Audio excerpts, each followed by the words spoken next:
नाम संकीर्तन के द्वारा कलऊ हरेर नाम हरेर नाम हरेर नाम एव केवलम कलऊ नास्तेव नास्तेव नास्तेव गतिर्न्यथा।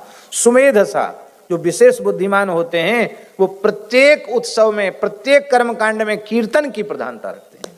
क्या बढ़िया बात कही। यही समझाने के लिए तो भगवान नित्य गोलोक विहारी श्री गौरहरि के रूप में अवतरित हुए, जिन्होंने सब जीवों को संकीर्तन का प्रेम प्रदान करके, भाव प्रदान करके सब जीव जगत को और श्री कृष्ण प्रेम प्रदान करके धन्य किया। निश्चित ही श्रीमन महाप्रभु जी का ये अनुग्रह है कि आज समग्र विश्व में संकीर्तन का प्रचार प्रसार हो रहा है। बोलो भक्तवत्सल भगवान की। अब सतयुग कलयुग के लोग स्तुति कैसे करते हैं? 2 श्लोक कलयुग के लोगों के द्वारा स्तुति के लिए निश्चित हैं। इसलिए मेरी प्रार्थना है ये 2 श्लोक सबको रोज बोलना चाहिए, क्योंकि ये हम लोगों के लिए निश्चित किए गए हैं। और बहुत से लोगों को तो याद होंगे, जिनको याद ना हो वो याद कर लें। ध्येयं सदा परिभवग्नमभीष्ट दोहम तीर्थास्पदं शिव विरिञ्चिनुतं शरण्यं भृत्यार्तिहं प्रणतपाल भवाब्धिपोतं वंदे महापुरुषते चरणारविंदम त्यक्त्वा सुदुश्चज सुरेप्सित राज्य लक्ष्मीं धर्मिष्ठ आर्यवचसा यदगादरण्यं माया मृगम दयितयेप्सित मन्वधावत वंदे महापुरुषते चरणारविंदम। इन 2 श्लोकों की व्याख्या हम फिर कभी भगवान ने चाहा तो करेंगे। बड़ी अद्भुत व्याख्या है। इस तरह से भगवान अवतार लेते हैं। कलयुग में भगवान राम कृष्ण ही सब जीवों के उपास्य हैं। कहते हैं जो बड़े बड़े महापुरुष हैं वो कलयुग की बड़ी प्रशंसा करते हैं। कलिम सभाजयन्त्यार्यः गुणज्ञा सारभागिनः यत्र संकीर्तने नैव सर्वस्वार्थो विलभ्यते। कलयुग की इतनी बड़ाई करते हैं कि यहाँ नाम संकीर्तन से ही जीवों को सब कुछ प्राप्त हो जाता है। महाराज जी विचित्र बात लिखी है।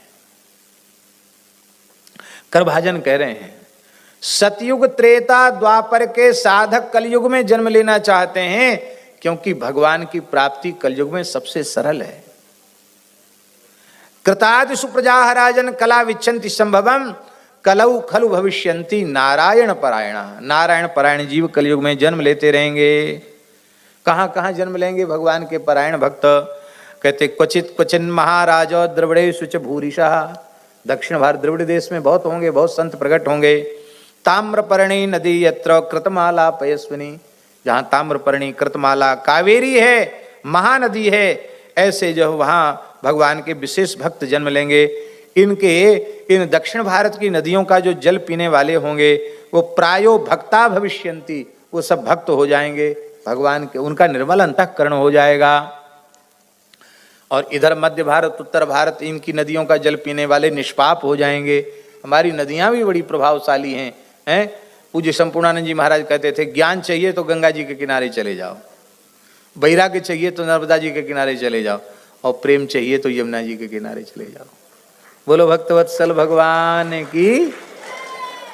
अब एक बात कह रहे हैं, देवर्षि भूताप्ति नृणाम पितॄणाम न किंकरो नाय मणि चराजन सर्वात्मना यश शरणम शरण्यम गतो मुकुंदम परिहृत्य कर्तृम। बोले जो सर्वतो भावेन कर्तापने का अहंकार त्याग कर भगवान की शरण में आ गया है, वो न किसी देवता का कर्जदार है, न ऋषि का, न पितर का, वो तो महाराज मुक्त हो गया, जीते जी मुक्त हो गया। इसलिए प्रेमी भक्तों को चाहिए कि सर्वतो भावेन भगवान की शरण हो जाएं। महाराज जी यहाँ तक लिखा है कि भगवान का भजन करने वाले से कथनचित कोई अपकर्म भी बन जाए तो उससे उसका पतन नहीं हो पाता, क्योंकि भगवान उसके हृदय में बैठते हैं। जैसे सूर्य के पास अंधकार नहीं जाता, ऐसी पाप रूपी अंधकार उसके पास जाता नहीं, क्योंकि तेसु अगविद हरि आस्ते, भगवान उनके हृदय में विराजमान। इसका मतलब ये नहीं कि पाप कर्म में प्रवृत्त होना चाहिए, भगवान की ये उदारता है, किसी भी प्रकार से भजन करने से लाभ है।